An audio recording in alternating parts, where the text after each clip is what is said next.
Welcome to the Rocky Garza Show, where we explore the collision of a deeply meaningful life and a wildly impactful career. I'm your host, Rocky Garza, and with over a decade of experience as a coach, consultant, and keynote speaker to many Fortune 500 companies, I'm here to share personal stories and expert advice to help you gain clarity, build confidence, and discover that you too can build the life you actually want.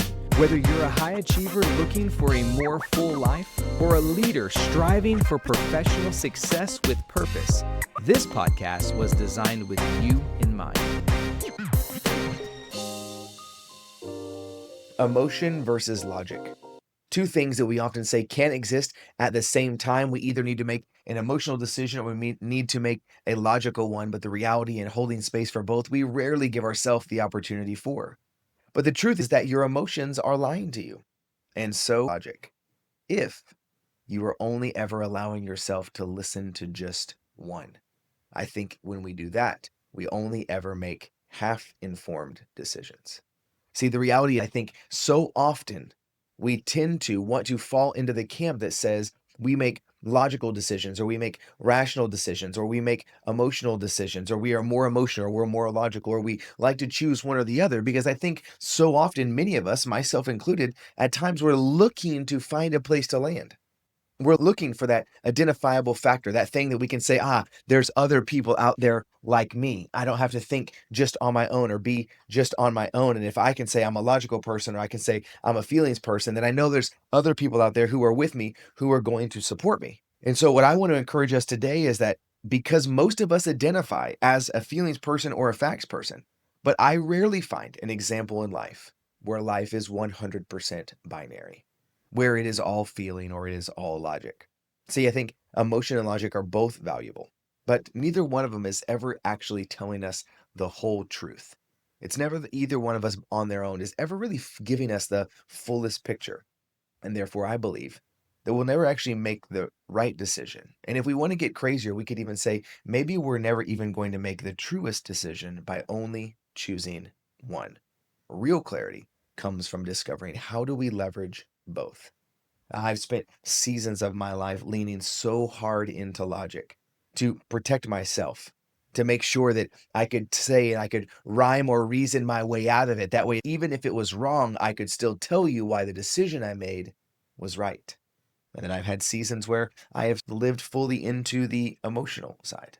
I've lived fully into the realizing that for me, every decision I was making was based on how I was feeling at the time temporarily. And in all of those instances, I can consistently go back and tell myself and remind myself and find lessons of learning where there might have been a different decision made if I was willing to see both. I am not making an argument that you must have them be a 50-50 split.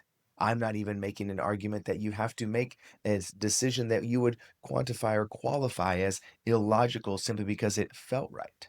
However, I do want to encourage you to ask yourself, where do you tend to land? Where do you tend to identify yourself that you find some kind of freedom, some kind of clarity, some kind of space where you go, I know when I default here, I at least feel better about what I'm doing. See, I think often for us, a moment of logic is said one thing, an emotion is said another, and then we feel like we had to choose. So if I choose this, that's logic. If I choose this, that's emotion. And I have to pick one or the other, right? And so I think what we ask ourselves is like, what were we feeling? And what do we think that we should do? And then what did we actually do? And we get caught sort of in this conundrum of going, well, we like to replay the thing that we've already chosen to determine how it could have been different. And I think instead of us living in this binary plane, instead of us living in this area where we're going to say it has to be one or the other, what does it look like if we actually allow them to live together? What does it look like, the tension of both of those truths being there at the same time? I think for me, you guys know me well enough at this point, it's always very easy to go back and think about our kids. At least for me, it's easy to think about my kids and how often in the moment I'm making the most logical decision and I'm not always accounting for the way we feel. Friday afternoons, full week of school, what makes the most sense is to come home and let's just get all the chores done we need to get done so we can spend the rest of the afternoon and evening just hanging out. That's the most logical thing, isn't it? Let's just go home and let's just get it all done now. And then when we do that, we won't have to think about it or worry about it later. It's logical. Even if we don't want to, we still should do that because that will make our lives easier later. Maybe it will just only make my life easier later. What about the 6-year-old and 9-year-old who've been at school all week? They've been at music practice and baseball practice and ice skating practice and gymnastics practice. They've been with friends. They've been hanging out with community. They've been to church on Wednesday night. They've been doing homework and they've been doing their spelling words and they've been listening and answering questions at dinner and talking about their day. I don't know about you, but I often know how I feel on a Friday after the day is over and I'm thinking about what we have on the weekend and our time to relax and to rest and to be restored if I would allow myself to have both feeling and emotion. Could I put myself in their position and recount or recall or even just imagine what it's like to be done with school on a Friday? To know the weekend's in front of you. You feel good. You're going to get to play your Nintendo Switch and have a friend over and paint your nails. And so when you get out of school and all that's on your mind, is what's most logical always going to be most important? Is what's most logical going to be what's going to drive you or motivate you? Is what is practically making sense going to be the way to the heart of a 6 and 9-year-old for a dad to actually get done what he wants to get done? I have found in my experience, maybe you know something I don't know, and if you do, by all means, please shoot me a DM. But I rarely find that my logic on a Friday afternoon is really the thing that turns the tides for my family. And I'm not saying that we should have no logic and don't throw the baby out with the bathwater and don't all of a sudden now say that Rocky's saying he's lost control of his home and he can't help his kids make decisions anymore because he just gives them what they want. No, I'm saying what if we just make decisions based on both? What do we need to get done today? What do we need to get done before the weekend? What would we like to get completed? Does it have to be done the moment we walk in so that dad feels better? Or can we make a plan for the afternoon? Do we recognize that on Friday afternoons, right after school, you know what the best thing to do is? To go outside, to think about, to talk about our weekend, to make our plans. Now, I know today I'm giving you a long story about coming home on a Friday afternoon, but I use that example because I really want you to think about how does that translate to you and your business? How does it translate to you? People are coming into the office on a Monday morning. They have been with their family all weekend. They are thinking about everything they have and need to do over the course of the future week that is in front of them. And so when you pepper them with 3 meetings right off the bat and they cannot get their bearings straight, but it's logical because why would we not touch base first thing on a Monday morning? Potentially, we see that our productivity level is not the degree by which we want it to be, simply because you like to have your meeting on Monday morning. However, your team does not. Have we asked them how they feel? Do we know that's the most energizing part of their day? Are they ready and prepared? Are you expecting them to prepare on off hours simply because you enjoy it and therefore you come in Monday morning ready, but they are not because it is not a requirement, a standard, a target, or an expectation in your organization? However, it is detrimental to your business because you have been unwilling to make a decision and considering the emotions, the thoughts, the feelings, the humanity of the people on your team. Rather, you would choose what makes the most sense because you read it in a book and you feel like that's what will make you successful.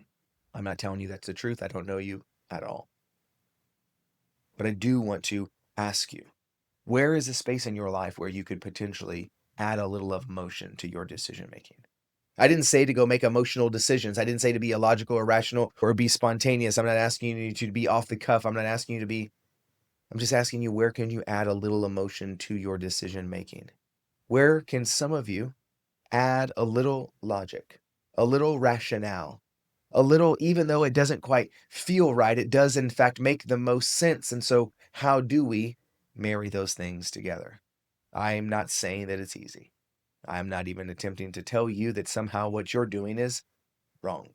However, I am asking that you would think about for yourself and consider, what is my emotion trying to tell me that my logic cannot? What is my logic trying to protect that my emotion doesn't see? How can you begin to ask yourself the kind of questions that allow you to change the way that you are leading so that people are moved and mobilized in the direction that you deeply desire? See, I find that neither logic or emotion hold the full truth, but I do believe together they reveal what is real. Are you currently a leader that feels like you struggle with making decisions that are all logical or all emotion, and tying the two together for you can feel big and overwhelming? I want to encourage you that you do not have to abandon one to embrace the other. And so this week, I would encourage you to make a decision from the alignment of those two things, not just from your instinct, not just from your intellect, not just from your gut, not just from what makes the most sense. I want to encourage you to make a decision based on the reality of what it is that is in front of you. Then how can you hold space between those two things at the same time? Your logic and your emotion are your best friends. Use them both in your ability to make key decisions. If you were thinking today, if you're processing it, you're going, man, I like this episode. I got to tell this with my friend or my team, share it with my boss. By all means, please do. I would be honored if I can serve you in any way, coaching, consulting, speaking. Please don't hesitate to reach out. And if you're interested in learning more about how you can discover the clarity in yourself, every month I host a free workshop. Feel free and go to rockygarza.com/confidence. Again, that is rockygarza.com/confidence, and join me for my next free workshop. I so appreciate it. I look forward to meeting you someday, and I'll talk to you soon.